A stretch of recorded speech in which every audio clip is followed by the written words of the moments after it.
2 வருஷத்துக்கு கண்ணுக்குட்டியா இருந்தாலும் மாடு வந்து என்னென்ன அறிகுறி தெரிஞ்சு அப்படின்னு கேட்கும் போது மாடு தாண்டுச்சு, ஓடுச்சு, குதிச்சுது அப்படின்னுங்கிற மாதிரி சார் சொல்லியிருந்தாரு. அதை நீங்களே கேட்டிருப்பீங்க நேரடி பேட்டியில.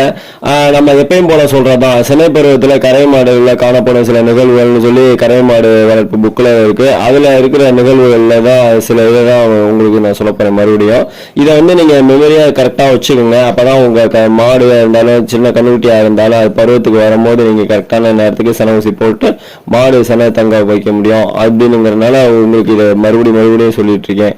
ஒண்ணு வந்து பாத்தீங்கன்னா மாடு அமைதியின்றி காணப்படும். 2வது அடிக்கடி அடிவயிற்றை எக்கி கத்திக்கொண்டே இருக்கும். 3வது அருகில் உள்ள மாடுகள் மீது தாவுவதோடு காளைகளோ அல்ல மற்ற மாடுகளோ தன் மீது தாவுவதற்கு அனுமதிக்கும்.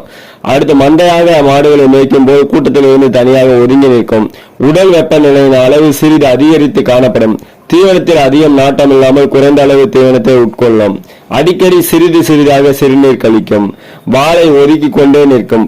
பசுக்களின் பிறப்பு உறுப்பின் வெளி உதடுகள் தடித்தும் வளவளப்பாகவும் சிவந்தும் காணப்படும். கண்ணாடி போன்ற திரவம் பசுவின் பிறப்பு உறுப்பில்